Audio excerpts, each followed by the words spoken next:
नमस्कार दोस्तों, काके टॉक्स पॉडकास्ट में फिर से एक बार आप सारे लोगों का स्वागत है, जोहार है। उम्मीद करता हूँ आप सारे लोग कुशल मंगल होंगे अपने घर में और सुलगता हुआ नेपाल आपके जेहन में दस्तक दे रहा होगा। टीवी की खबर देख रहे हो या आज का सुबह का अखबार देख रहे हो, जरूर है आपको नेपाल से रूबरू होना पड़ा होगा। नेपाल की राजनीति, नेपाल में अस्थिरता, नेपाल की बेरोजगारी, नेपाल में महंगाई और जैन जी का प्रोटेस्ट, जैन जी का विरोध, प्रधानमंत्री के आवास को आग के हवाले कर देना हो या वहाँ के राजनीति को तहस नहस कर देना। युवाओं के द्वारा ऐसी क्या मजबूरी बनी कि अपने देश भारत के पड़ोस में पहले श्रीलंका अस्थिर हुआ और फिर बांग्लादेश और आज नेपाल सुलग रहा है।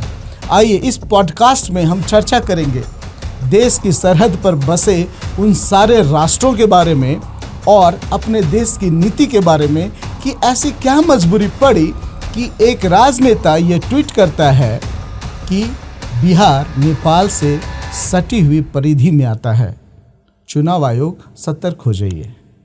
हम इन सब बात पे चर्चा करेंगे, लेकिन चर्चा करने से पूर्व हम चाहेंगे कि आज के गेस्ट, आज के मेहमान खुद एक छोटा सा परिचय अपने से बताएं कि उनकी पृष्ठभूमि क्या रही है कि वो इंटरनेशनल जियोपॉलिटिक्स पे अपना इतना गहन विचार रखने में हमें भी लगता है कि वो सक्षम है। तो आइए स्वागत करते हैं आज के पॉडकास्ट में प्रोफेसर डॉक्टर रवि दत्त बाजपेयी जी का। सर, आपका बहुत बहुत स्वागत है। धन्यवाद अमित, और इतने सौजन्यतापूर्ण मेरे बारे में बात करने के लिए बहुत बहुत धन्यवाद। मुझे लगा नहीं कि मैं उस स्थान पर हूँ, लेकिन फिर भी आपने कहा कि कुछ अपनी पृष्ठभूमि बताइए, तो मुझको लगा जैसे कि मैं बहुत सालों बाद कॉर्पोरेट का इंटरव्यू देने आया हूँ, जहाँ लोग पूछते हैं अपने बारे में बताइए। तो मेरे बारे में संक्षिप्त परिचय इतना है कि मेरी एक पढ़ाई जो है वो BIT मेसरा से हुई, कंप्यूटर एप्लीकेशन में। फिर मैंने BIT में 3 साल पढ़ाया। उसके बाद मेसरा में जी, उसके बाद मैं 1 साल चला गया काम करने कलकत्ता में, फिर वहाँ से चला गया सिंगापुर, फिर चला गया ऑस्ट्रेलिया, वहाँ रहा करीब 25 साल। IT में करीब 22 साल मैंने काम किया ऑस्ट्रेलिया में, इंफॉर्मेशन टेक्नोलॉजी में। उसको छोड़ने के बाद फिर मैंने निर्णय किया कि अब कुछ पढ़ा लिखा जाए, क्योंकि शायद पहले पढ़ाई कमज़ोर रही थी इसलिए। राजनीति शास्त्र में डिकन विश्वविद्यालय मेलबर्न में MA किया। राजनीति शास्त्र अंतर्राष्ट्रीय संबंधों में डिकन विश्वविद्यालय से मैंने PhD की। उसके बाद मैं भारत में हूँ और आपके सामने बस नहीं। अब तो सवाल थोड़ी से मैं और दूसरे एंगल से पूछ लूँगा। कंप्यूटर सॉफ्टवेयर वाला बंदा, राजनीति शास्त्र की अध्ययन करने की ज़रूरत कहाँ महसूस हो गई? अध्ययन करने की आवश्यकता इसलिए महसूस हुई कि मैं, जैसा आपसे कह चुका हूँ, मैं एक बहुत ख़राब विद्यार्थी था, अच्छे नंबर नहीं आते थे। बहुत मेहनत करके मैंने BSc की, फिर यहाँ MCA किया मैंने, और नौकरी की आवश्यकता बहुत ज़्यादा थी। मैं उस दौर में भारत में बड़ा हुआ हूँ जब नौकरियाँ सरकार देती थी या कोई नहीं देता था। राजीव गांधी के आने के बाद कंप्यूटर साइंस शुरू हुआ और कंप्यूटर की नौकरियाँ शुरू हुई, तो हम लोग उस मामले में बड़े भाग्यशाली रहे। लेकिन मन में हमेशा ये रहा कि मैं जो करना चाहता था, हिंदी भाषा पढ़ना चाहता था या कुछ और करना चाहता था, वो कर नहीं पाया। तो जब ऐसा मौका मिला ज़िंदगी में कि वापस जाकर कुछ पढ़ सकूं औपचारिक रूप से, तो मैंने उसको नहीं छोड़ा और आज ये कर रहा हूँ। क्या बात है, शानदार। ये आप झारखंड से बिलोंग करते हैं या कहीं और से? मेरा मूल निवास जो है वो छत्तीसगढ़ है, मैं बिलासपुर का रहने वाला हूँ। आप ऑथर भी हैं? एक तरह से आप कह सकते हैं कि मैं लेखक हूँ। कुछ कौन सी पुस्तकों को लिखने का आपने लिखी है? पहली किताब जो मेरी थी वो अभी राज्यसभा के उपसभापति हैं हरिवंश जी, उनके साथ मिलकर के चंद्रशेखर जो भारत के प्रधानमंत्री हैं, उनकी जीवनी है the last icon of ideological politics, जो 2019 में रूपा से पब्लिकेशन से आई थी। पिछले साल मेरी एक किताब आई थी 2024 में भारत और चीन के संबंधों के ऊपर, अंतर्राष्ट्रीय संबंधों के ऊपर। लेकिन मैंने उनको देखा है कि भारत और चीन एक सभ्यता के रूप में एक दूसरे के साथ कैसे काम करते हैं या नहीं करते हैं और क्यों नहीं करते हैं। तो मैंने बात की थी सिविलाइजेशन स्टेट के ऊपर कि भारत और चीन सामान्य राष्ट्र नहीं है, ये एक सभ्यता है और सभ्यता मूलक राष्ट्र है। सभ्यता से राष्ट्र बने हैं और आज ये राष्ट्र के रूप में भी अपनी सभ्यता को प्रदर्शित करते हैं या प्रतिनिधित्व करते हैं। उनका इनके अंतर्राष्ट्रीय संबंधों पर कैसा प्रभाव है, उस पर ये बात थी। पिछले साल सितंबर में रांची के एक बहुत प्रसिद्ध, एक तरह से हमने प्रतीक चिन्ह कह सकते हैं, फादर कामिल बुल्के, जिन्होंने राम कथा पर एक अभूतपूर्व काम किया, उनकी जीवनी मैंने लिखी थी जो सितंबर में पिछले साल छपी है। तो अगर आप लेखक कहना चाहें तो कुल जमा 3 किताबें मात्र हैं, तो मैं कोई बहुत बड़ा लेखक नहीं कह सकता नहीं, लेकिन आप एक लेखक हैं और हरिवंश जी के साथ लिखने का सौभाग्य है, क्योंकि झारखंड वाले तो ऐसा ही समझते हैं और हम भी मानते हैं कि he is a great author, learned, scholar, intellectual, और वो झारखंड, रांची से बिलोंग करते हैं। हमारे लिए बहुत गर्व का विषय होता है हमेशा। जी हाँ, और हम बहुत गौरवान्वित महसूस करते हैं कि वो रांची से बिलोंग करते हैं। ये एकदम सही है। तो आइए हम समय बर्बाद के बिना, पहला सवाल मेरा आपसे यही है कि सोशल मीडिया के बहाने नेपाल सरकार क्या टारगेट कर रही थी? नेपाल सरकार किसी एक समूह को निशाना नहीं बना रही थी।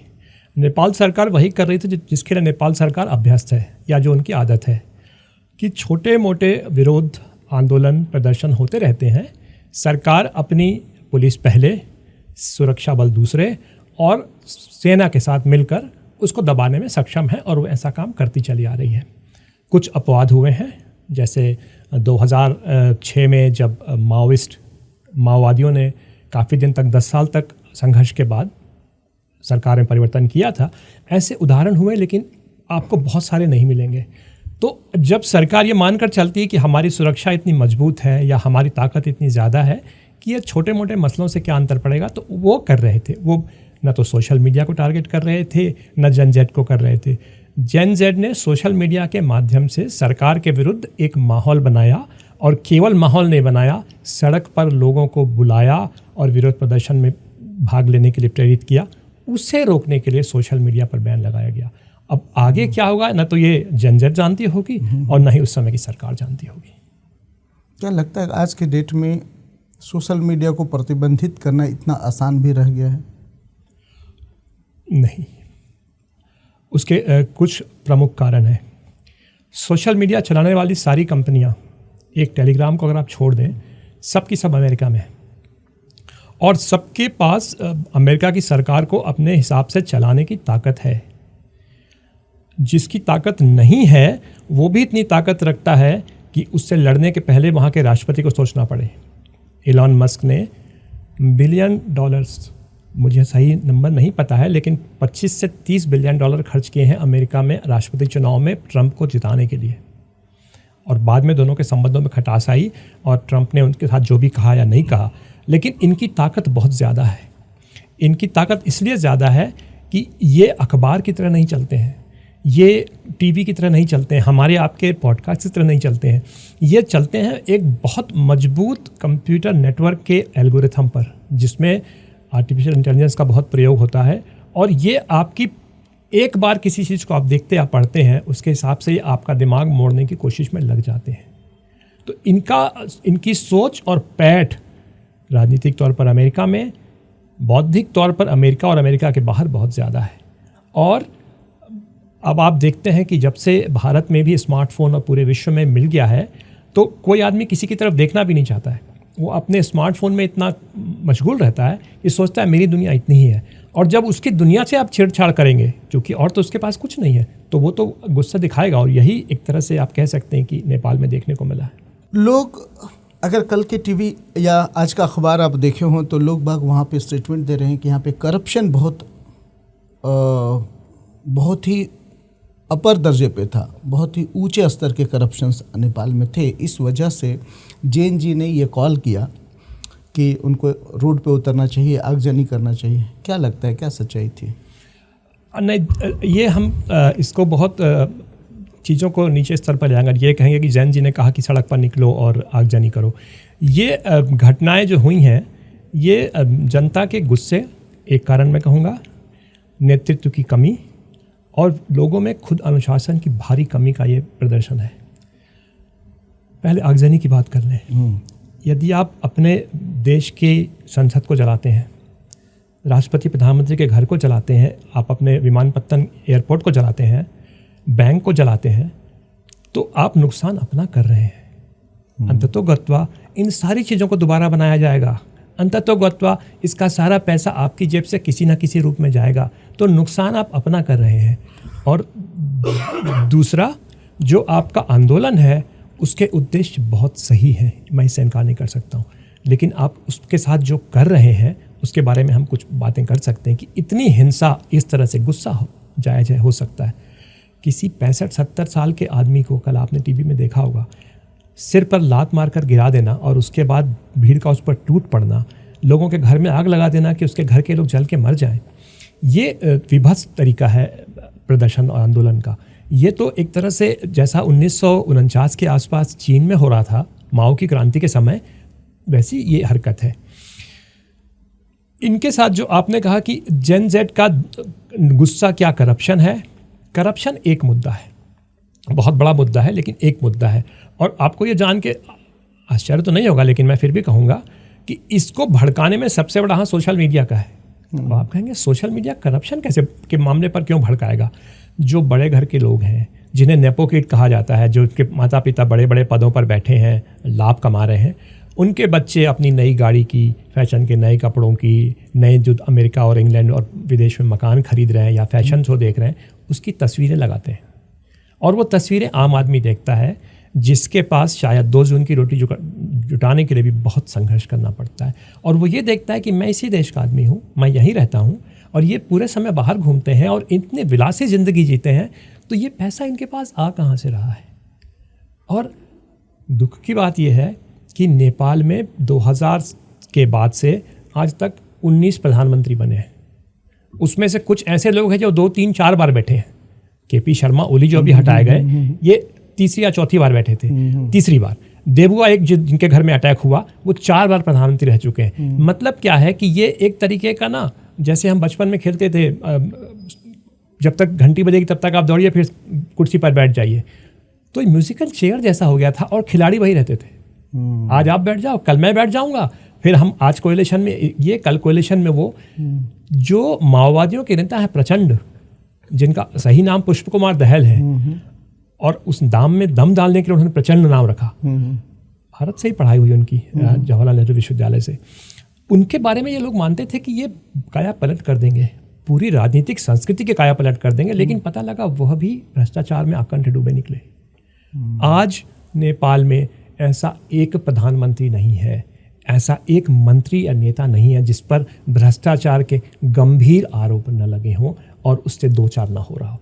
तो आम लोगों को लगा कि मेरी ज़िंदगी इतनी मुश्किल में चल रही है और इनके साथ सब कुछ आराम से चल रहा है, और ये मिल बांट कर एक दूसरे को बचाते हुए चल रहे हैं। तो भ्रष्टाचार एक मुद्दा था, परिवारवाद दूसरा मुद्दा था, तीसरा और इससे बड़ा मुद्दा जो है जिस पर अब बात हो रही है, बेरोजगारी।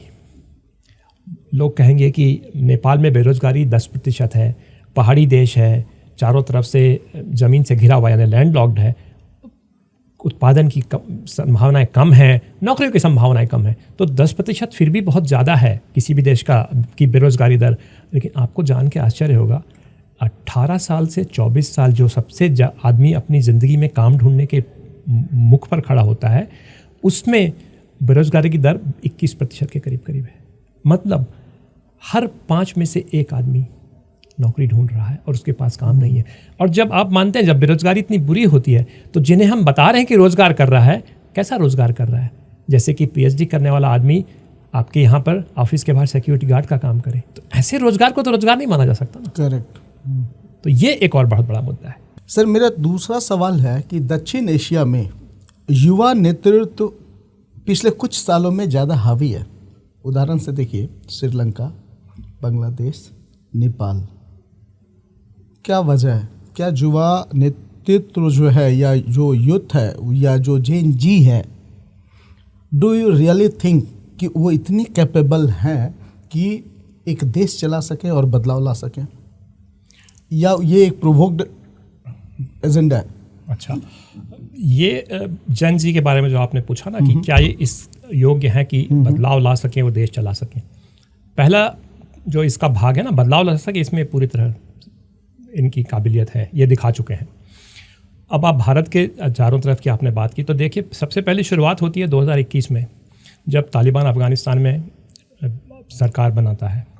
उसके बाद 2023 में श्रीलंका में होता है, 24 में बांग्लादेश में होता है, और अब 24 में यहाँ हो रहा है।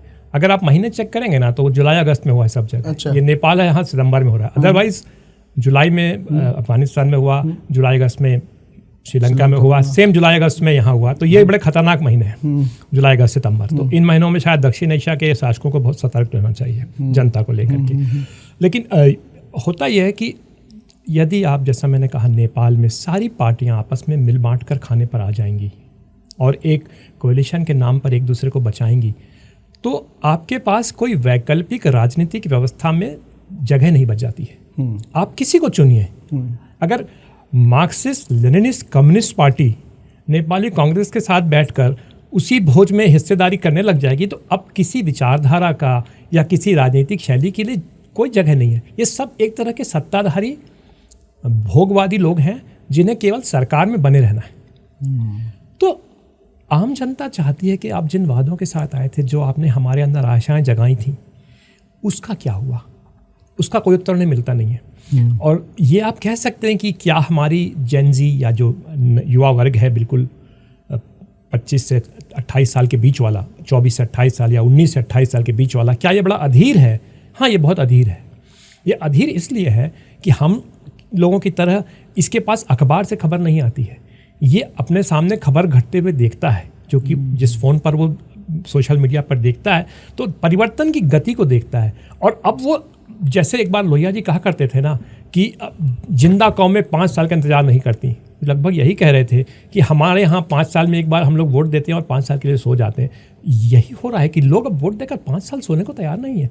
उत्तरदायित्व मांगते हैं, आपसे जवाब चाहते हैं कि आपने जो कहा था उसका जवाब कहाँ है। वो शायद नेपाल में किसी भी राजनीतिक दल ने नहीं दिया, बल्कि उल्टे उनको और ज़्यादा भ्रष्टाचार में डुबोया और उनकी ज़िंदगी को कष्ट में डाला। इसका ही परिणाम है कि लोग खुलकर बाहर आए हैं। क्या उनके पास सरकार चलाने की काबिलियत है? लगभग नहीं है। फिर इसका कारण ये है कि सरकार चलाने के लिए आपको कोई ना कोई नेतृत्व चाहिए। हमने बांग्लादेश में देखा, कोई नेतृत्व नहीं था, तो आज तक वहाँ पर मामला फंसा हुआ है। श्रीलंका में सौभाग्यवश परेरा साहब जो मार्क्सिस्ट लीडर थे, उनके पास ये काबिलियत थी और बहुत तेज़ी से उन्होंने देश को संभाला। और श्रीलंका इनसे बेहतर हालत में। तालिबान को आप अच्छा या बुरा कहिए, उनकी सरकार आई, एक तरह से सरकार वहाँ चला रही, अस्थिरता नहीं है।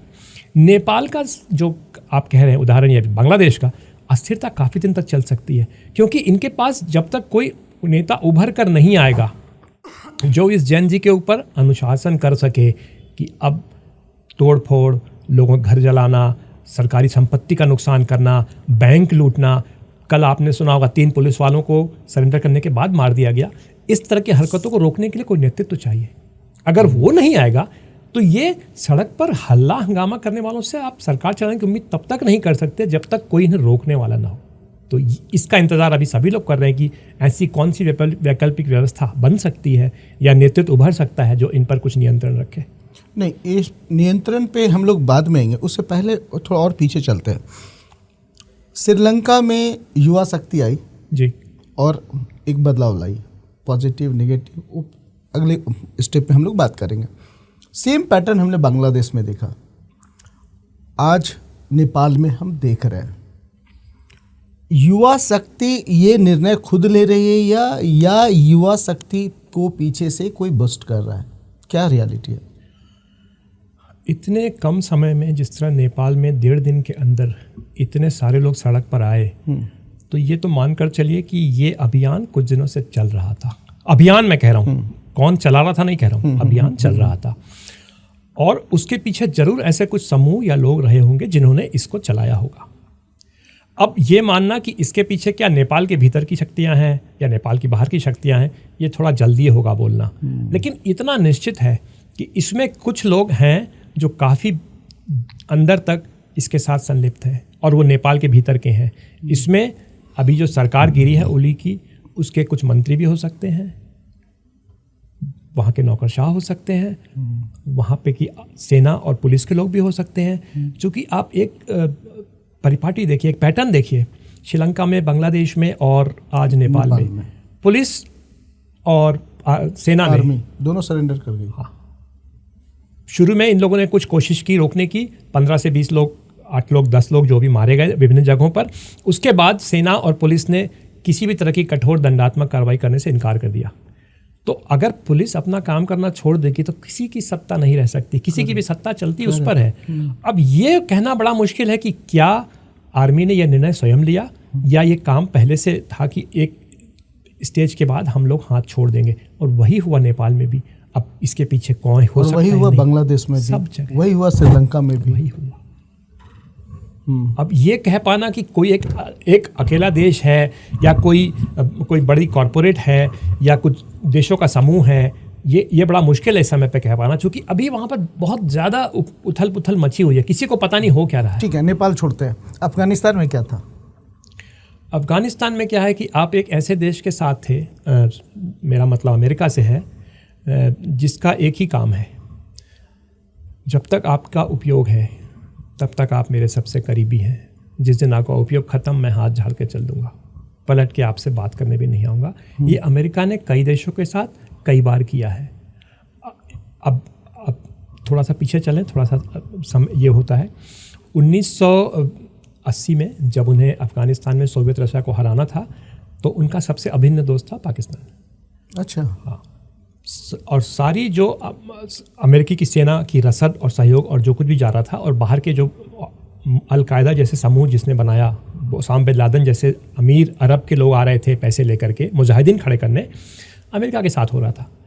और उस समय वहाँ के एक राष्ट्रपति थे, उनका नाम था जनरल जियाउल हक। उन्होंने एक लोकतांत्रिक सरकार को हटा करके सेना की कू के द्वारा सेना बनाई थी। अमेरिका ने कुछ 2-4 वक्तव्य दिए थे कि ये गलत है या वो है, लेकिन जैसे अफगानिस्तान में ज़रूरत पड़ी, जनरल जियाउल हक उनका सबसे अजीज आदमी बन गया। 1988 में सोवियत रशिया टूटने लगा, अफगानिस्तान से लौट गया, और सबसे कमाल की बात है, जनरल जियाउल हक एक प्लेन क्रैश में मारे गए। उस प्लेन में उनके साथ अमेरिका का राजदूत भी बैठा हुआ था, और लोगों का मानना है कि जनरल जियाउल हक जानते थे कि उनके साथ कभी भी कुछ भी हो सकता है, तो उन्होंने लगभग हाथ पकड़कर घसीटते हुए एम्बेसडर को अपने साथ लगाए थे कि मेरी जान बच जाए, लेकिन नहीं बचे। आज तक उस कमीशन की या किसी रिपोर्ट में ये नहीं बताया गया कि हुआ क्या।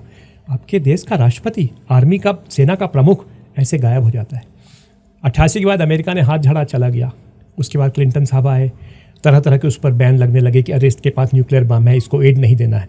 88 के पहले वो बम बना चुका था, तब तक आप सारी एड दे रहे थे। अब क्या हुआ? 9/11 हुआ, अर्थात 11 सितंबर, आज तो 10 है, कल अमेरिका पर अटैक हुआ, अफगानिस्तान से हो रहा है, फिर से पाकिस्तान उनका सबसे बड़ा मित्र बन गया। अब वहाँ पे नेता कौन है? जनरल परवेज मुशर्रफ। उन्होंने भी आर्मी को की है, वो भी सेना के माध्यम से हैं, सबसे करीबी दोस्त बन गए अमेरिका के। बिल्कुल वही हुआ जो पिछले 9 सालों में हुआ था। और जब अमेरिका को लगा कि अब तालिबान के साथ हमें कुछ करना नहीं है, ख़त्म हो गया है, यूसुफ कारज़ाई वहाँ पर प्रेसिडेंट बन गए, अमेरिका ने पाकिस्तान से हाथ खींचना शुरू कर दिया, और पाकिस्तान रोने लगा कि आप तो जब ज़रूरत पड़ती है बात करते, नहीं तो छोड़ देते। ये उसका तरीका है। तो एक बार जब अफ़गानिस्तान से वो निकला है, तो बहुत लोगों का ये भी मानना है कि अफ़गानिस्तान में सरकार चलाने के लिए अमेरिका ने बहुत सारे लोगों को, स्थानीय लोगों को एजेंट बनाकर, इन्फॉर्मर बनाकर, सहयोगी बनाकर प्रयोग में लाया था। लेकिन जब वो भाग रहा था छोड़कर, इन सबको छोड़ कर चला गया, साथ में ले भी नहीं गया।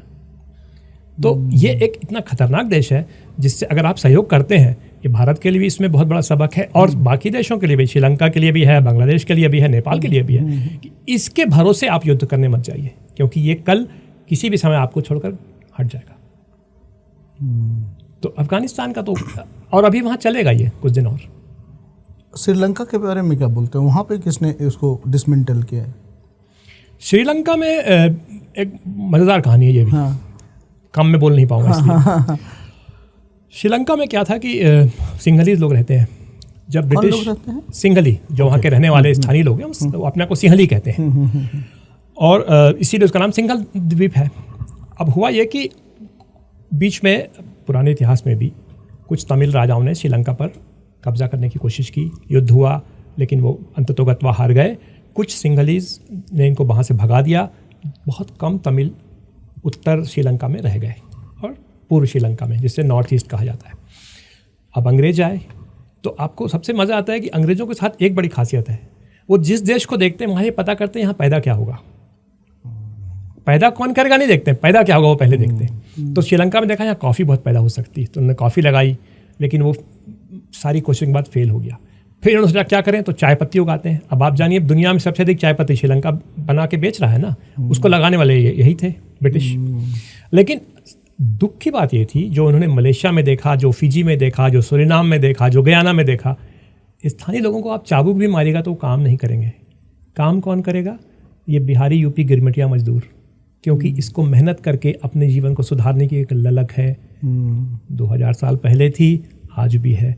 वरना ये बम्बई और दिल्ली में जो हमारे यहाँ से लोग जाते हैं और तरह तरह के राज ठाकरे, बाल ठाकरे और पंजाब में अपमान सहते हैं, इसलिए कि इन्हें अवसर की कमी है।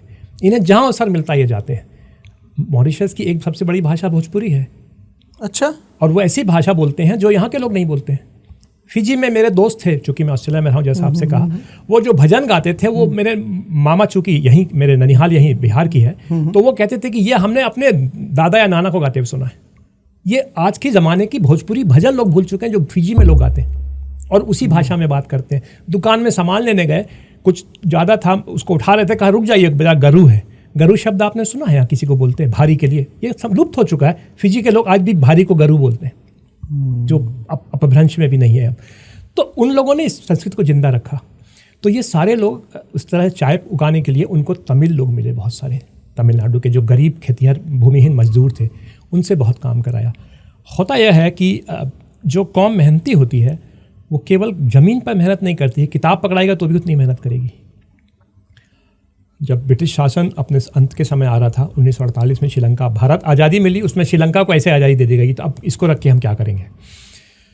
सारे कॉलेज, यूनिवर्सिटी, अस्पताल, डॉक्टर, ब्यूरोक्रेट सारे के सारे तमिल थे।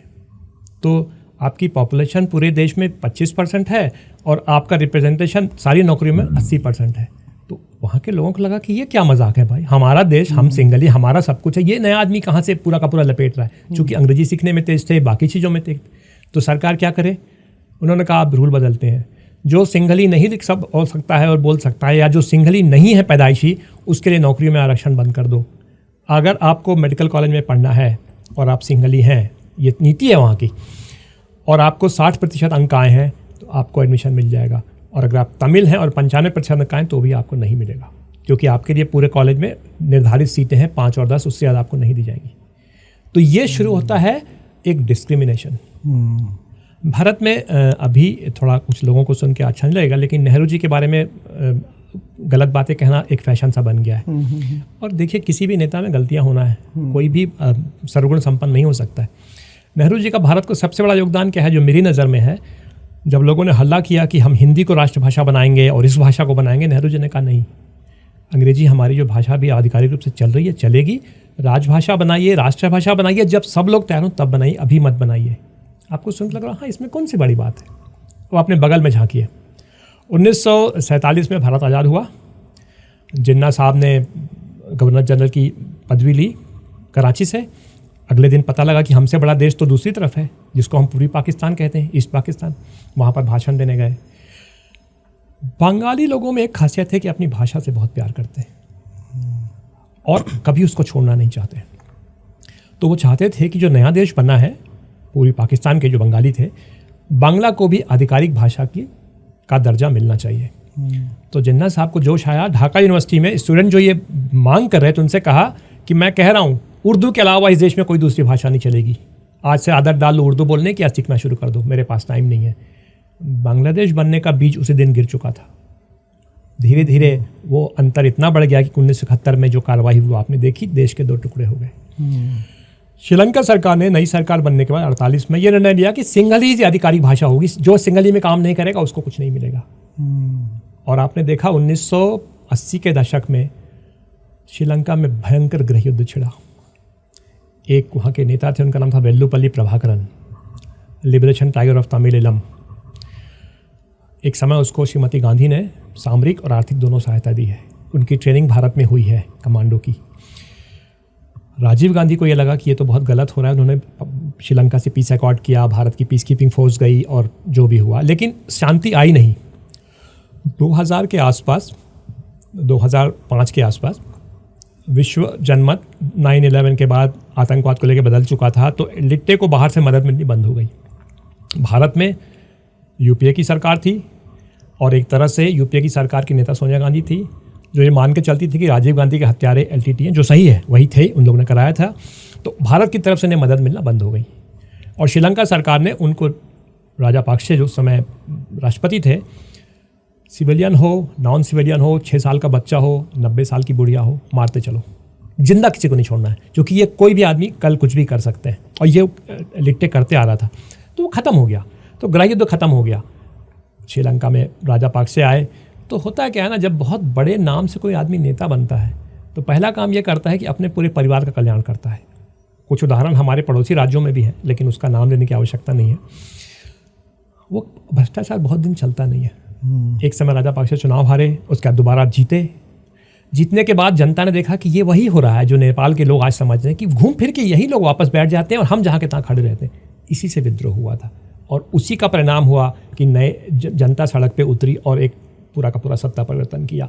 आप ये कह सकते हैं कि पीछे कुछ ना कोई ताकत रही होगी जिसने आपको मोबिलाइज करने में, बाहर आने में मदद की होगी, लेकिन जनता के अंदर का गुस्सा तो बाहर से नहीं आ सकता ना, वो तो उसके अंदर से आता है।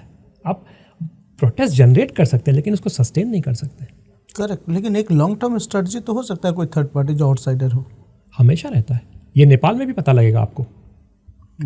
केपी शर्मा ओली को हटाने में कल ये बात आ सकती है कि शायद इसमें चीन को अच्छा लग रहा हो कि ये आदमी जाए। लेकिन केपी शर्मा ओली जब प्रधानमंत्री की शपथ लेते हैं तो नेपाल का एक प्रथा रहा है कि प्रधानमंत्री की शपथ लेने ग्रहण करने के बाद वो भारत को पहले भ्रमण करते हैं, भारत आते हैं। वो चाइना गए थे, तो फिर चाइना का क्या इंटरेस्ट हो सकता है कि उस गवर्नमेंट को कोलैप्स करवा दे? ये मज़े की बात यह है ना कि आप सार्वजनिक तौर पर क्या बोलते हैं और निजी तौर पर क्या कर रहे हैं, बड़ा अंतर होता है। आप कितनी भी दोस्ती की बात कर सकते हैं एक दूसरे के साथ, लेकिन अगर आपके हित नहीं सध रहे हैं तो आप कुछ भी करने को तैयार हो सकते हैं। लेकिन 2017 में चाइना ने उनके साथ एक MOU किया था। जी,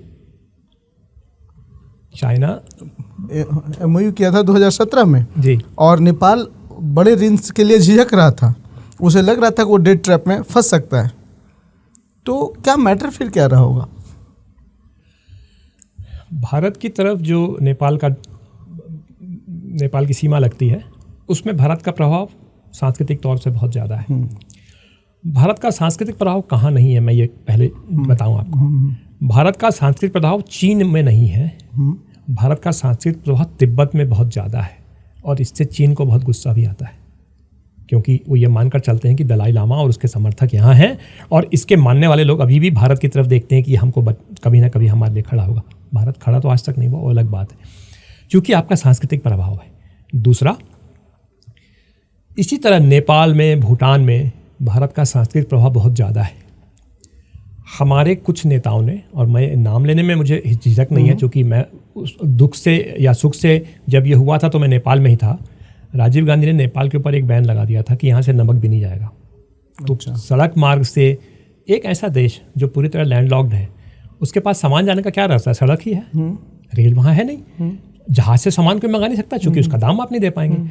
और करीब 3-4 महीने तक उनके यहाँ बहुत ज़्यादा विपन्नता आ गई थी, एक एक चीज़ के लिए लोगों को संघर्ष करना पड़ रहा था। तो भारत ने कई बार उनके साथ बहुत बदसलूकी भी किया है, नेपाल के साथ, इसमें कोई शक नहीं है। और होता यह है ना, ये आप भी समझते होंगे, यदि आपका पड़ोसी बहुत ज़्यादा अमीर है और आपसे हिकारत से बात करेगा तो वो आप कभी नहीं भूलिएगा।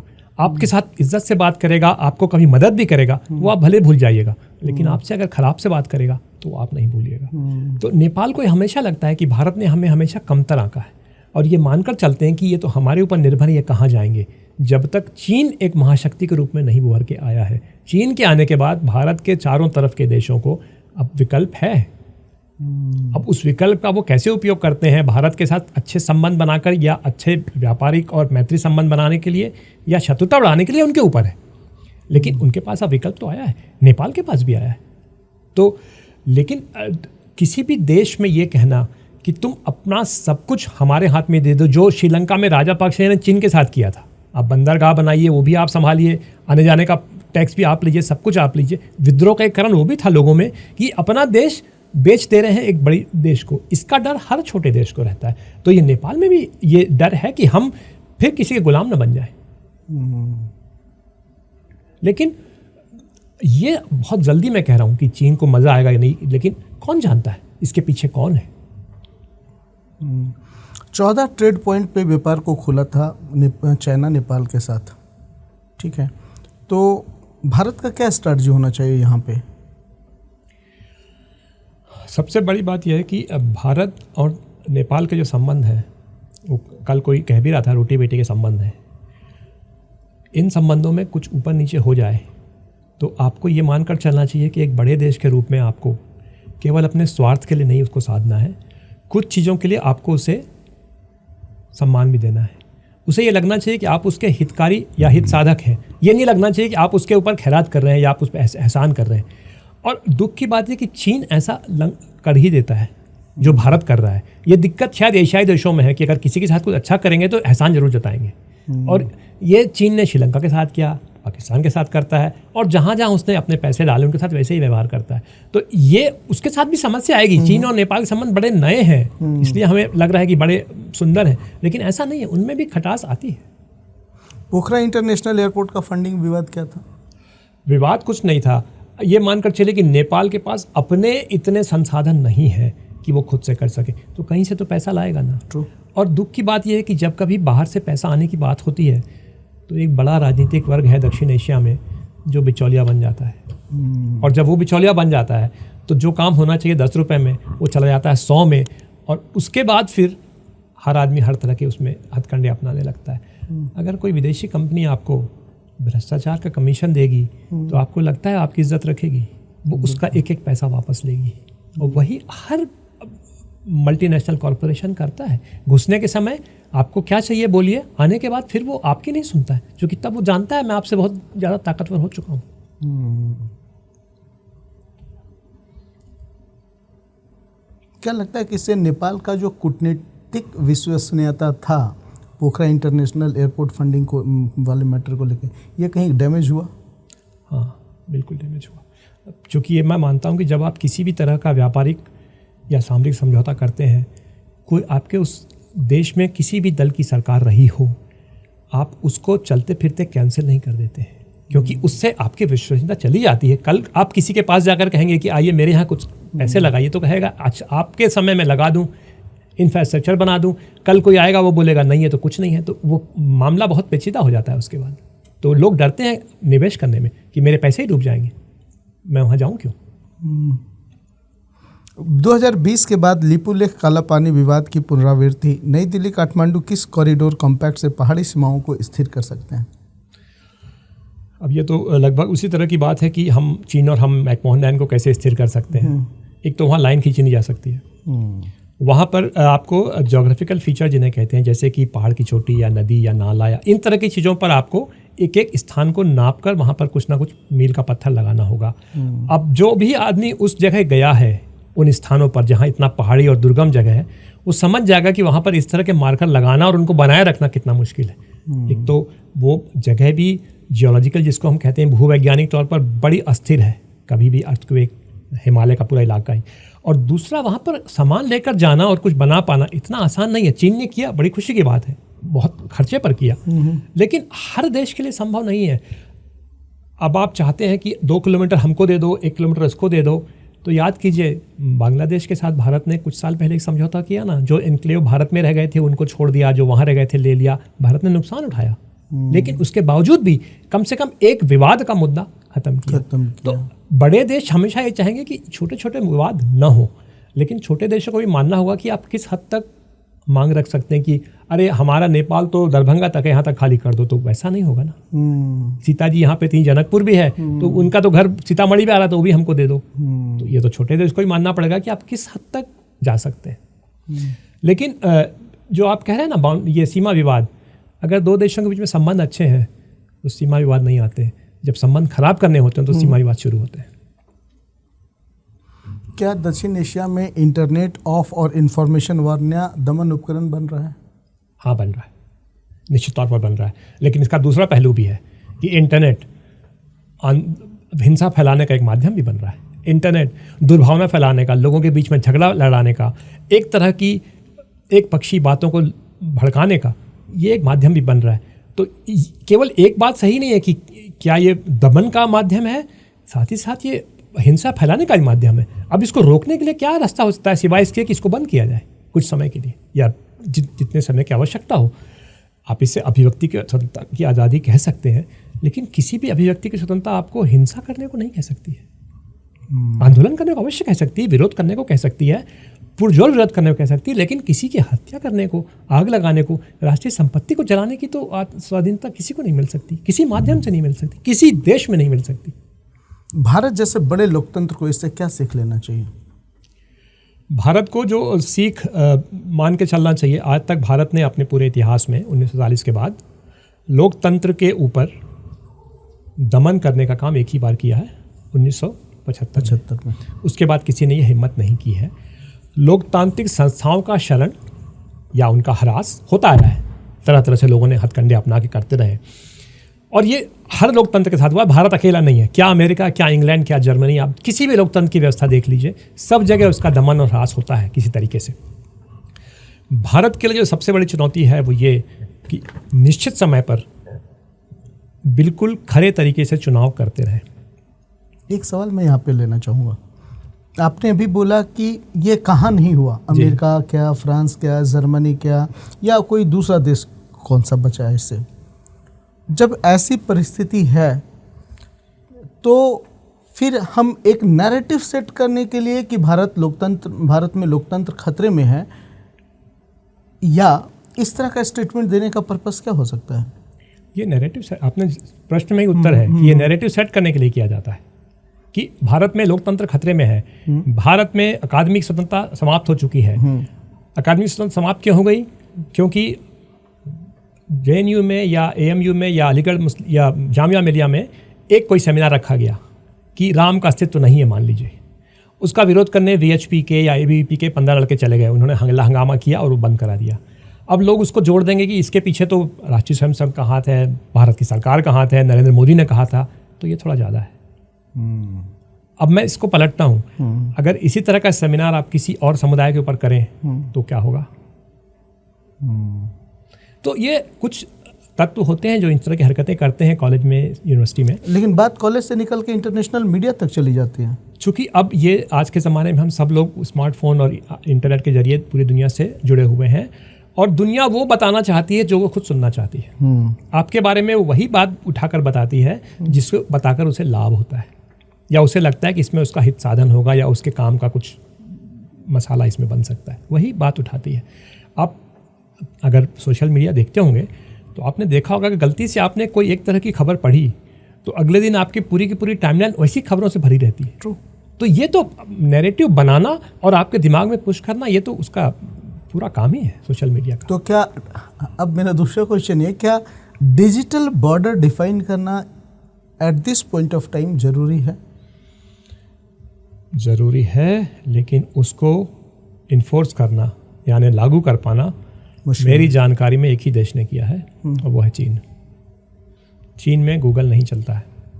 जब मैं अपने काम से गया था कोई गूगल मैप नहीं होता था, न गूगल ट्रांसलेट होता था, न व्हाट्सएप होता था। मतलब आज भी नहीं होता? आज भी नहीं होता है। आपको उनका बनाया हुआ एक व्हाट्सएप जैसा मैसेजिंग सिस्टम है जो यूज़ करना है, और उसमें आपकी सारी जानकारी और आप कितने कदम चले और किस दिशा में चले वो भी रिकॉर्ड होती रहती है। ना ट्विटर चलता है वहाँ पर, और बड़े आराम से वहाँ के लोग सारा काम कर रहे हैं। ऐसा नहीं कि इसके भरोसे परेशान है। उनके यहाँ गूगल के स्थान पे एक वाइबो नाम का सर्च इंजन चलता है, उससे सबका काम चलता है, लोग चला रहे हैं उससे काम। तो लेकिन क्या हम चीन को लोकतंत्र मानेंगे, स्वतंत्र देश मानेंगे? ह्यूमन राइट इंडेक्स पे कहाँ मानेंगे? और जो डेमोक्रेटिक इंडेक्स होता है, एकेडमिक फ्रीडम इंडेक्स, कहाँ मानेंगे? उसकी तो रेटिंग ही नहीं होती है, क्योंकि रेटिंग करने वाली एजेंसी को भी उससे डर लगता है ना। तो रेटिंग और उसके बारे में क्रिटिक करने के लिए भी आपको लगता है इसको हम क्रिटिक कर सकते हैं, मेरा कुछ नहीं होगा। जो लोग भारत में आकर लोकतंत्र पर अध्ययन करना चाहते हैं, मैं तो निवेदन करता हूँ एक बार जाके चीन में ऐसा अध्ययन कर लें। आधे घंटे नहीं लगेगा उनको, आधे घंटे वापिस आ जाएंगे अगर भाग्यशाली रहे तो, अन्यथा कुछ दिन वहाँ अंदर भी रह के आएंगे, तुरंत वापस नहीं करता है वो। अच्छा, आज वो मुद्दा नहीं है, उस पर बाद में बात करेंगे हम लोग, फिर अलग डायरेक्शन में हम लोग डेविएट हो जाएंगे। क्या दक्षिण एशिया में बांग्लादेश में BRI और रक्षा खरीद और $20 अरब से ज़्यादा का व्यापार, क्या बे ऑफ बंगाल में समुद्री संतुलन निर्णायक मोड़ पर है? हाँ, बिल्कुल निश्चित तौर पे है। किस तरीके से? जो चीन का पहले जिसे हम कहते थे ना बॉर्डर BRI, उसके बाद बना ओबोर, वन बेल्ट वन रोड, है ना, बेल्ट एंड रोड इनिशिएटिव, वो मेरे ख्याल से शी जिनपिंग का सबसे महत्वाकांक्षी प्रोजेक्ट है, और उसमें चीन ने इतने पैसे लगा दिए हैं अभी से कि अगर ये नहीं चलेगा तो जिनपिंग साहब के साथ भी कुछ हो सकता है, क्योंकि उसमें बहुत ज़्यादा इन्वेस्टमेंट कर चुका है, वो 1000 बिलियन के करीब कर चुका है। और इसका उद्देश्य मुख्यतः चीन को अमेरिका के सामने एक बराबर का प्रतियोगी बनाना है, और बराबर का प्रतियोगी बनाने के लिए उसे चाहिए ये सारे छोटे छोटे देश जहाँ पर वो अपना एक तरह का अड्डा बना सके। उसको सैन्य अड्डे का नाम नहीं देगा, जैसे हम्बनतोता में जब इनको श्रीलंका में पोर्ट बनाने की अनुमति मिली थी तो काफ़ी लोग का मानना था कि वो एक समुद्री नौसेना का बनेगा। बांग्लादेश के साथ भी ये बात चल रही है, तो आगे पीछे ये थाईलैंड के साथ भी हो सकता है। तो जब उसे आवश्यकता पड़ेगी तो उसका वो सैन्य उपयोग कर सकता है।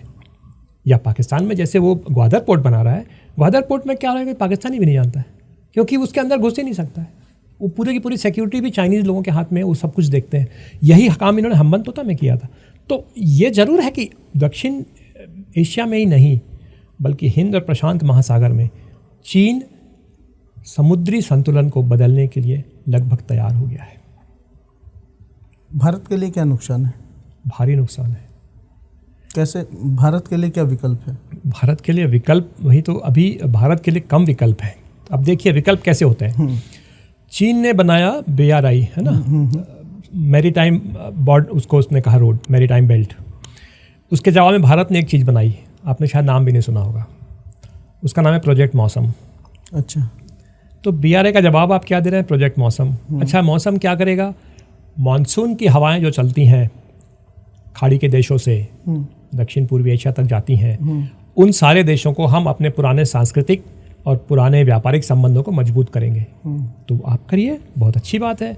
लेकिन चीन व्यापारिक संबंध मजबूत करने के नाम पर सामरिक संबंध मजबूत कर रहा है, और आप अभी तक केवल व्यापारिक संबंध बनाने के चक्कर में घूम रहे हैं कि हम हमारे सांस्कृतिक संबंध कैसे तो उनको पुनर्जीवित करें।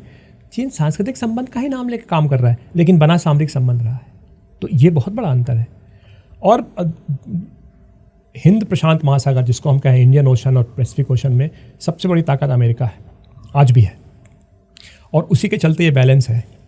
लेकिन अगर आपने ट्रंप की राष्ट्रपति का काम देखा है पिछली बार भी, इस बार भी, अब वो ये कहने लगा कि पूरे विश्व की व्यवस्था बनाए रखना मेरी जिम्मेदारी थोड़ी है, मैं अपना देश देखूंगा। अमेरिका फर्स्ट जो वो कहता है, उसका मतलब यही है कि पहले मेरा देश है, विश्व का क्या होगा मुझे कोई मतलब नहीं। अब मैं पूरी दुनिया की देखभाल करने वाला मैनेजर नहीं बनना चाहता हूँ, क्योंकि सारा खर्चा मैं कर रहा हूँ और मुझे क्या मिलता है? अरे ये तो बहुत बड़ा हेजेमॉन है, अरे ये तो सब जगह टांग अड़ाता है, मैं गाली भी खाऊं और पैसा भी लगाऊं, मुझे क्या मिल रहा है? तो मैं छोड़ के हट जाता हूँ।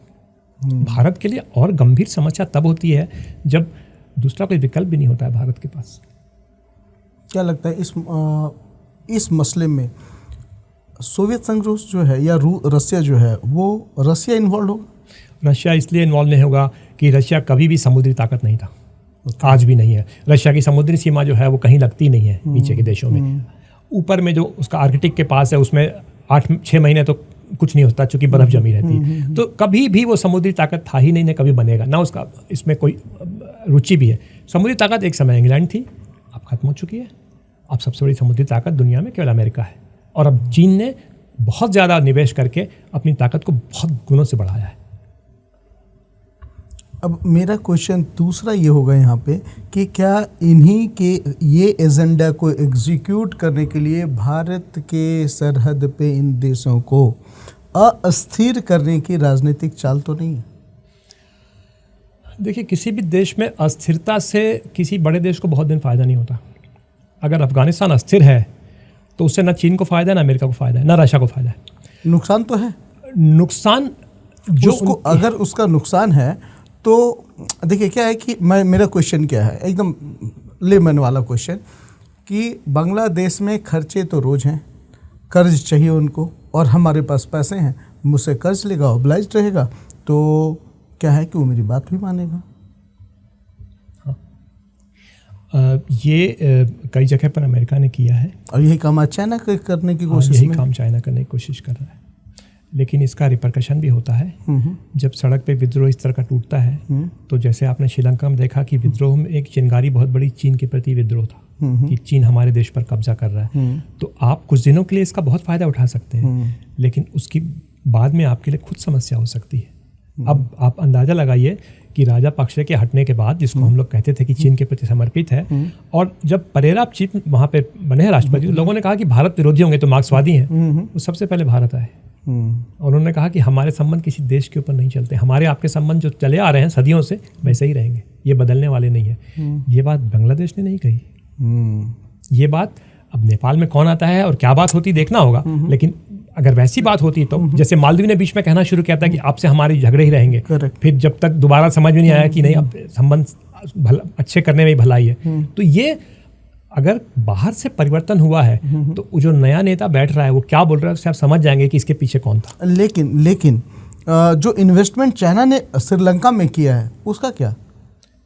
हम्बनटोटा पोर्ट का डील तो अभी तक कैंसिल नहीं हुआ है। Exactly, this is what I am telling कि भाई वो तो कैंसिल नहीं हुआ, वो आप कैंसिल कर भी नहीं सकते हैं। तो लेकिन आपने पिछली पॉडकास्ट में कहा था कि जब बात देश और संप्रभुता की हो तो कोई दोस्ती भी नहीं होती, तो ये स्टेटमेंट सिर्फ एक स्टेटमेंट क्यों नहीं मान ले हम? लंबे समय तक कोई भी देश अपनी संप्रभुता को गिरवी नहीं रखेगा, चाहे वो श्रीलंका जैसा छोटा देश क्यों ना हो और चीन जैसा बड़ा देश। नेपाल और बांग्लादेश में भी आगे पीछे आप देखेंगे, एक तरह से बांग्लादेश की स्वतंत्रता के पीछे जो लड़ाई हुई 71 में, उसमें बात यही थी कि पूरा देश मेरा है और इस पर राज वेस्ट पाकिस्तान या पश्चिमी पाकिस्तान कर रहा है। विद्रोह का कारण वो था। तो कोई भी देश कितना भी ताकतवर हो, एक ना एक समय पर उसको उसके दो चार होना पड़ता है और वो बहुत दिन उसको चला नहीं सकता है। अमेरिका ने कोरिया में अपने मिलिट्री कैंप बना रखे थे, पहले द्वितीय विश्व युद्ध के बाद से बना रखे थे, जापान ने बना रखे थे, फिलीपींस बना रखे थे, लेकिन उसका भयंकर विरोध स्थानीय तौर पर होता है और उससे आपको और नुकसान होने लग जाता है, क्योंकि लोग उसके बात करने वाले जो हिमायती होते हैं उनका भारी विरोध होता है। तो फिर आपको कुछ और जैसे काम करना है, उससे कुछ और फ़ायदा उठाना है, वो आप नहीं उठा पाते। अच्छा, बांग्लादेश का डिजिटल इकोनॉमी MOU जो 2023 में चीन ने साइन किया है, क्या डेटा, फिनटेक और 5G इंफ्रा में चीन केंद्रित जो मानक है BBIN एक्ट ईस्ट को किनारे कर देंगे? अभी बांग्लादेश में ऐसा नहीं होगा, क्योंकि होता ये ना कि जिसे हम कहते हैं डिजिटल इंफ्रास्ट्रक्चर, वो भी एक दिन में बदलने वाली चीज़ नहीं है।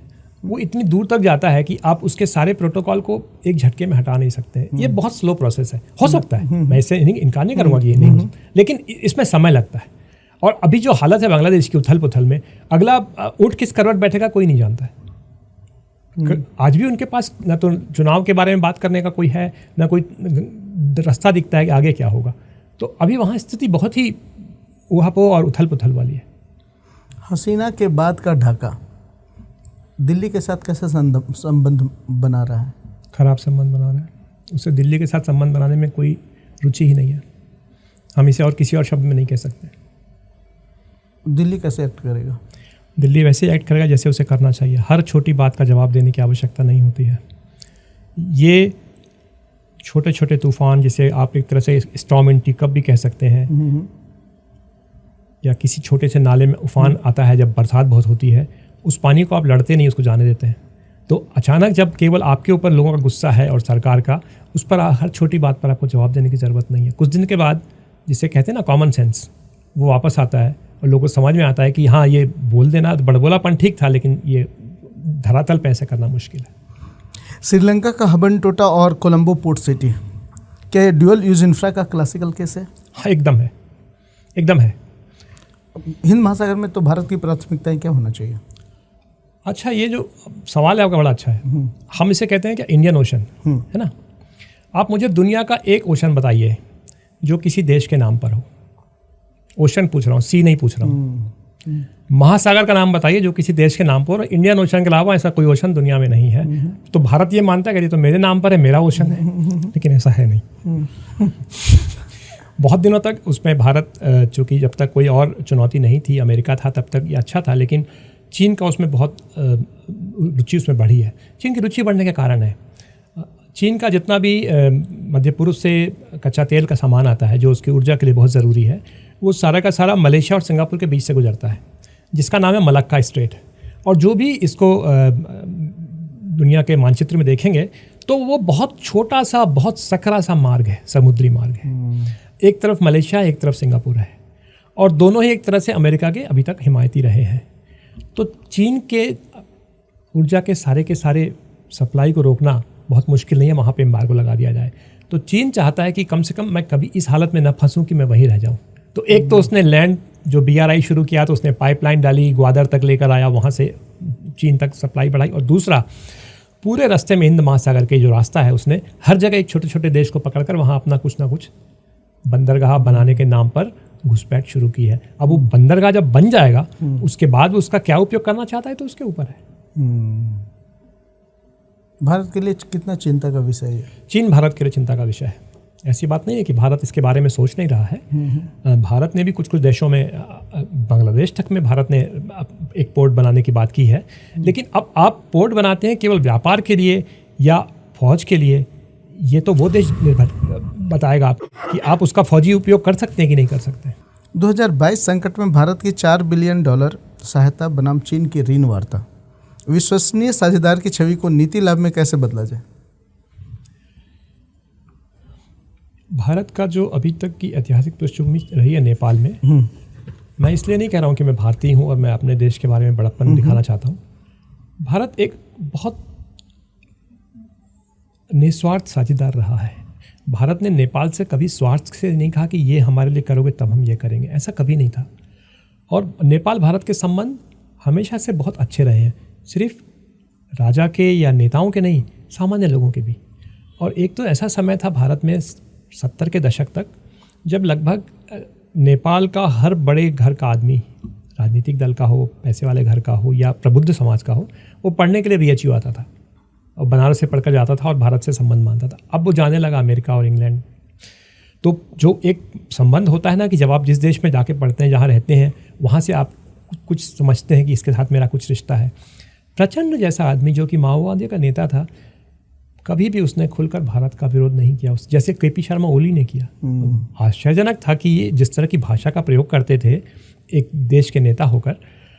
और भारत के साथ सबसे ज़रूरी ये है कि धैर्य रखे और सहृदय बने और किसी भी तरह की सहयोग को दिखावा न करें, क्योंकि अगर आप दिखावा नहीं करते हैं तो आपके संबंधों की मजबूती ज़्यादा होती है, बजाय इसके कि आप बहुत सारे तस्वीर खिंचा के कोई लोन का मेला बनाकर, जैसे चीन आता है चेक देने के लिए, वैसा न करें तो आपके लिए ज़्यादा अच्छा रहेगा।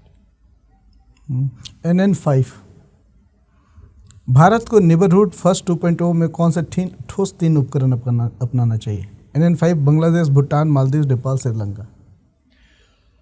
श्रीलंका ने ये साबित किया है कि भारत की विदेश नीति की जो स्थिरता है और भारत की विदेश नीति के पीछे जो मूल भाव है वो हर देश समझता है, तुरंत न समझे कुछ दिन बाद समझता है। श्रीलंका इसका क्लासिक एग्जाम्पल है कि खुले विरोध से हट करके उस देश को समझ में आया कि मेरा दूरगामी साझेदार भारत ही हो सकता है। इस पर मैं एक आपको बात कहना चाहता हूँ। स्टालिन जब रूस के प्रमुख बने तो पंडित नेहरू जा रहे थे मिलने के लिए या डेलीगेशन आ रहा था, तो उन्होंने पूछा कुछ भारत के बारे में। उनको बताया जाता है कि भाई प्रेजेंट लोग बताते हैं उनके ब्यूरोक्रेट की, देखिए ये देश है, ये इसका ऐसा ऐसा है। तो उन्होंने नक्शा देखा, नक्शे में भारत के नीचे उनको दिखा कि एक टापू है। तो उन्होंने कहा ये क्या है?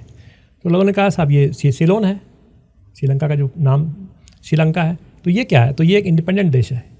तो जानते हैं स्टालिन ने क्या पूछा, क्यों है? मतलब भारत ने कब्जा क्यों नहीं किया है? क्योंकि वो तो यही करते थे, जहाँ भी ज़मीन खाली है वो मेरी है। USSR इस तरह बना था। तो एक चीज़ जो भारत ने की है, साम्राज्यवादी कभी नहीं रहा है। चीन ये नहीं कह सकता है क्योंकि पूरा तिब्बत उसकी साम्राज्य नीति के अंतर्गत आता है, पूरा का पूरा सिंजियांग उसकी साम्राज्य नीति के अंतर्गत आता है। और छोटे मोटे देश जो हैं अभी भी वो एक्सपेंशन में ही मूड में है और वो कभी उससे पीछे नहीं हटता। और अब मैरीटाइम एक्सपेंशन लगा है, 7 डॉटेड लाइन के नाम पर फिलीपींस, कोरिया, वियतनाम सबसे लड़ने को तैयार है कि ये समुद्र भी यहाँ तक मेरा है। तो वो उसके साथ है। भारत कभी साम्राज्यवादी रहा नहीं है। और ये बात ज़रूर है कि भारत ने अपने स्वार्थ को साधने के लिए कभी कभी गलत नीतियाँ अपनाई हैं, जैसे श्रीलंका में अपनाई, नेपाल में बनाई। लेकिन एक लंबे दौर में, एक लंबे समय में भारत हमेशा एक स्थिर सहयोगी माना गया है। तो भारत क्या कर सकता है? सबसे पहले हर छोटी बात का जवाब देना जरूरी नहीं होता है, खासकर भारत की विदेश मंत्री को जो नहीं देता है, ये बहुत बड़ी बात। और दूसरा, आपको हमेशा, जिसको बैक चैनल कहते हैं ना हम, एक आदमी के भरोसे आपकी विदेश नीति नहीं चलती है। आपको सब लोगों के साथ मिलकर रखना होता है, संबंध रखना होता है। कल आप किस नए नेता से आपको बात करना पड़े, आप कुछ तो संबंध होना चाहिए ना, पुराने पृष्ठभूमि होनी चाहिए, वो बना के रखे। और तीसरा, थोड़ा बड़ा दिल दिखाए। जैसे ये नहीं कि अगर हमें मोहम्मद यूनुस ने कुछ कह दिया तो अब हम तुम्हारा ट्रांसपोर्ट फैसिलिटी बंद कर देंगे, कल से तुम्हारा ये बंद कर देंगे। ये छोटी छोटी हरकतें बड़े देश को शोभा नहीं देती हैं। श्रीलंका में एक आदमी उससे बड़ी अच्छी बात कही थी, उस समय गृह युद्ध चल रहा था, उन्होंने कहा हम लोग बहुत छोटे देश के लोग हैं, India is a civilisation, they should behave like a civilisation. तो अंतर समझ रहे हैं, नेशन और सिविलाइजेशन। तो भारत को लोग अभी भी मानते हैं कि हर छोटी चीज़ के लिए अगर आप रिएक्ट करेंगे तो फिर आपका बड़प्पन क्या है। डिजिटल बॉर्डर पर एक क्या हम लोग फ्रेमवर्क भारत, नेपाल, बांग्लादेश मिलकर एक साउथ एशिया डिजिटल चार्टर बना सकते हैं? अवश्य बना सकते हैं, लेकिन उसमें अड़चने हैं, और अड़चने हम नहीं हैं, नेपाल भी नहीं है, बांग्लादेश भी नहीं है। अड़चने वो डिजिटल कंपनी है जो लगभग सारी दुनिया को अब चला रही हैं। क्या वो चाहेंगी कि ये देश आपस में मिलकर एक ऐसी चीज़ बनाए जिसमें उनको परेशानी हो? उदाहरण के तौर पर, एक अभी पूरी ठीक तरीके से काम भी नहीं कर रहा है। आपने ब्रिक्स का नाम सुना है? जब से ब्रिक्स की समिट हुई है 1 महीने पहले, हर दूसरे दिन ट्रंप महोदय उस पर कुछ गलत आक्षेप लगा देते हैं। तो ब्रिक्स ने अभी तक कुछ किया नहीं है, ना तो अल्टरनेटिव बना है, ना कुछ कर पाया, लेकिन शुरुआत हुई है, उसी से इतनी परेशानी है। तो यदि आप अपना कोई अल्टरनेटिव अरेंजमेंट बनाने का प्रयास करेंगे तो जो स्थापित ठेकेदार हैं वो विकल्प को आगे बढ़ने तो नहीं देंगे। भारत के लिए कितना बड़ा चुनौती होगा? अगर ये 3 देश ईमानदारी से ये मान लें कि हमें एक अल्टरनेटिव बनाना है तो कोई रोक नहीं सकता। लेकिन आपके लिए चुनौती तब है जब आप इन दोनों देशों को लंबे समय के लिए राजी कर पाएं, और हर छोटी छोटी कॉस्ट का उन पर दाम न डालें कि अरे 2 रुपए का तुम्हारा हमने तार जोड़ा है, उसका भी पैसा दे देना। कुछ चीज़ें आपको खुद वहन करनी होंगी। क्या हालिया जो अस्थिरताएं आई हैं काठमांडू, ढाका, सप्लाई चेन और करेंसी जोखिमों को बढ़ा रही है? सप्लाई चेन भारत के लिए नहीं, विश्व व्यापार के लिए कुछ हद तक, लेकिन आपको ये देखना पड़ेगा कि इन देशों में से ऐसा कौन सा सामान है जो विश्व व्यापार में आता है। नेपाल में सबसे बड़ा जो उनकी जीडीपी का सबसे बड़ा हिस्सा है, वो जो नेपाली लोग विदेश में रहते हैं और पैसे भेजते हैं वो है। तो नेपाल से कोई ऐसा सामान बनकर विश्व व्यापार में नहीं जा रहा है। बांग्लादेश से टेक्सटाइल जा रहा है, बहुत बड़ी मात्रा में जा रहा है, जूट जा रहा है। ये 2 चीज़ें विश्व व्यापार पर असर कर सकती हैं। और तीसरा, श्रीलंका में तो पूरा चाय और मसाला, इनका बहुत बड़ा योगदान है। तो इन अस्थिरता से उन चीज़ों पे तो असर पड़ता है, और दाम घटेंगे या बढ़ेंगे उसी से निर्णय होता है कि वहाँ पर कैसी राजनीतिक स्थिति बन रही है। तो भारत को किस तरह का शॉक एब्जॉर्बर्स की जरूरत पड़ेगी?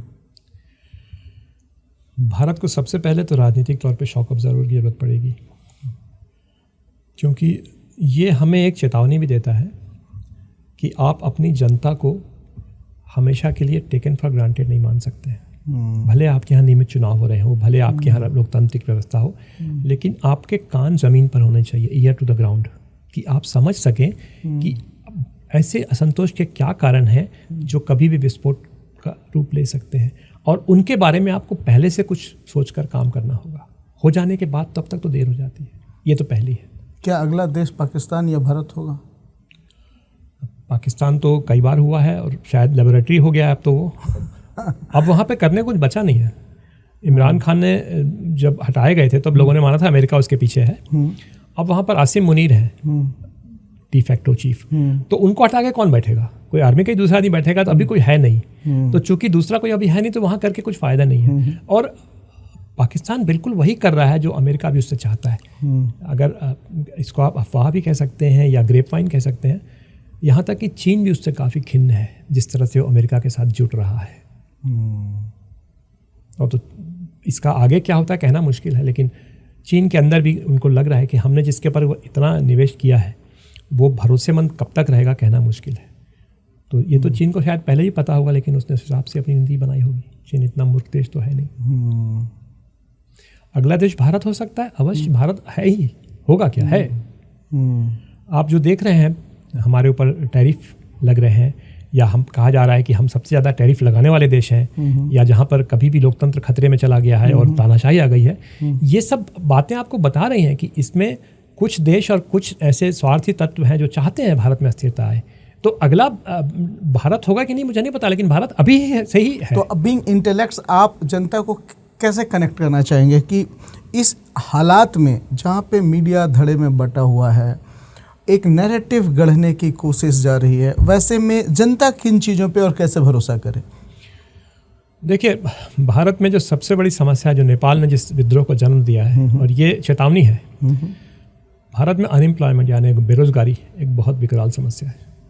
चूँकि हम लोग उस तरह के क्षेत्र में हैं, तो बहुत अच्छा पढ़ाई लिखाई करने के बाद भी भारत में नौकरी मिलना बहुत मुश्किल है। और स्वरोजगार कहना, स्टार्टअप कहना बहुत आसान है। कौन सा स्टार्टअप आप कर सकते हैं? पकौड़ा बेचना स्वरोजगार नहीं हो सकता है। किसी डिलीवरी कंपनी में मोटरसाइकिल लगा करके खाना बांटना या ब्लिंकिट में सामान बांटना, आपको रोजगार दिखा देंगे आप, लेकिन उस आदमी के लिए वो रोजगार नहीं है, हैंड टू माउथ भी नहीं है वो। भारत में ये समस्या है। अब इसका निजात कैसे होगा कहना बड़ा मुश्किल है, क्योंकि सरकार के बारे में अब कहा जा रहा है कि वो अपने आकार को कम करे, अपने खर्चे कम करे। तो सरकार को लगता है कि मेरे सबसे अधिक खर्चे लोगों को नौकरी देने में है। MLAs को, MPs को, मिनिस्टर्स को वेतन और भत्ते और सुविधाएं देने में नहीं है, आम आदमी को नौकरी देने में है। तो सरकार सबसे पहले क्या चीज़ काटती है? छोटे स्तर की नौकरियां काटती है। जो पहले आपने देखा होगा झारखंड पब्लिक सर्विस कमीशन में या बिहार पब्लिक सर्विस कमीशन में साल में एक बार असिस्टेंट गेट का एग्ज़ाम होता था, जो सारे अधिकारी कर्मचारी जो होते थे तृतीय चतुर्थ वर्ग के, उनकी भर्ती होती थी। ये कितने सालों से नहीं हुआ है? शायद कुछ दशक हो गए। तो जो ये पिछले 30 साल से जो बच्चे निकले हैं स्कूल से, कॉलेज से, BA, BSc, BCom की डिग्री लेके, ये कहाँ जाएंगे? तो बेरोजगारी भारत में बहुत बड़ी समस्या है। इसमें नैरेटिव की बात नहीं है, इसमें ये हमको सोचना पड़ेगा कि कैसे अब आप पढ़ाने का तरीका बदलेंगे, काम करने का तरीका बदलेंगे, या क्या बदलेंगे जिससे आपको ये पता लगे कि लोगों को रोजगार मिलना बहुत ज़रूरी है। और वो भारत में समस्या है, हम सबको दिखती है। ये कहना आसान है कि नहीं है। और दूसरी समस्या जो पिछले कुछ दिनों से आई है, अभी तक नहीं थी, महंगाई की है। आप किसी से बात कर लीजिए भारत में, सामान्य आदमी आपसे कहेगा कि सब्जी खरीदना और दाल और रोटी साथ में रखना, सोचना पड़ता है कि क्या एक चीज़ छोड़ दें और दूसरी चीज़ रहे। और ये हर मध्यम वर्ग में जो छोटे स्तर पे काम कर रहा है उसके साथ है। और एक दूसरा वर्ग है जो सुबह ब्रेकफास्ट जोमेटो से मंगाना शुरू करता है और रात में लास्ट डिनर के बाद का डेजर्ट भी जोमेटो से मंगाता है। तो ये तो चल ही रहा है। ये दो समस्याएं भारत में हैं और इसमें कोई नैरेटिव की बात नहीं है, ये सच्चाई है। इसको और सरकार की जिम्मेदारी है, ये भारत सरकार की जिम्मेदारी है कि आप नौकरी के अवसर पैदा करें, आप लोगों को सामान्य रोजमर्रा की चीज़ें खरीदने के लायक पैसे कमाने की स्थिति बनाएं। नेपाल में मुख्य कारण दो यही हैं। लेकिन भारत के परिवेश में मैं बात करूं तो ऐसा एक वर्ग को मानना है, जिसमें मैं भी हूं, कि भाई अगर अनएम्प्लॉयमेंट है तो जब ज़रूरत होती है हमें लोगों को ढूंढने की या मैन पावर हायरिंग करने की, तो हमें स्किल्ड वर्कफोर्स नहीं मिलते। आप किसी महाविद्यालय चले जाइए, जो पढ़ाने वाले हैं वो चूँकि कहीं और नहीं जा पाए इसलिए पढ़ा रहे हैं। तो जिन्हें हमने ट्रेनर बनाया है, जिन्हें हमने एजुकेटर बनाया है, जिन्हें हमने शिक्षक बनाया है, जिसने हमने उस्ताद बनाया है, वो स्वयं कुछ नहीं कर पाए इसलिए वहाँ बैठे हुए हैं। तो वो दूसरे को क्या सिखाएंगे? तो भारत की शिक्षा पद्धति में जो आज उच्च शिक्षा की हालत है,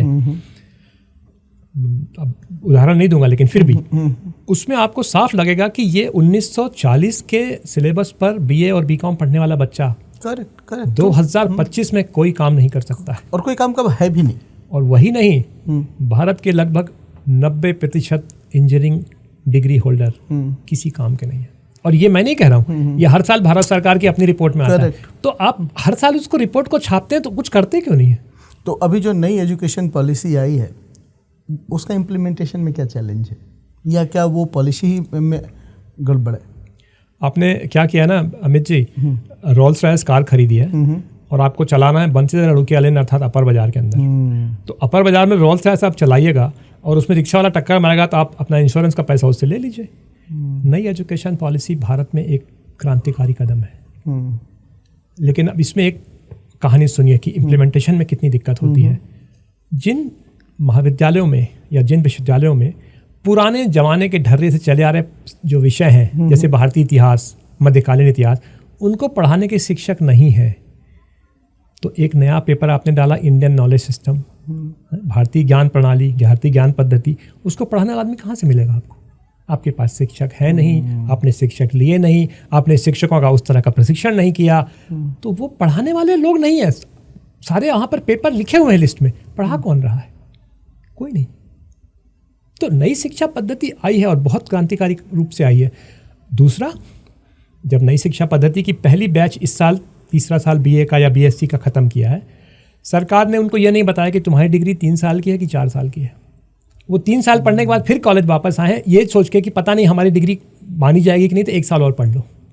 तो अभी तक इस तरह की छोटी छोटी चीज़ें अगर आप लोगों को नहीं बताएंगे, रांची विश्वविद्यालय में आप जाके किसी से पूछ लीजिए कि भैया ये बताओ ग्रेजुएशन की डिग्री 3 साल में मानोगे कि 4 साल में, उन्हें नहीं पता है।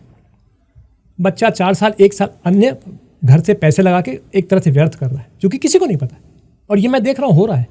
तो नई शिक्षा पद्धति बहुत खूबसूरत है, लेकिन उसके साथ क्या हो रहा है?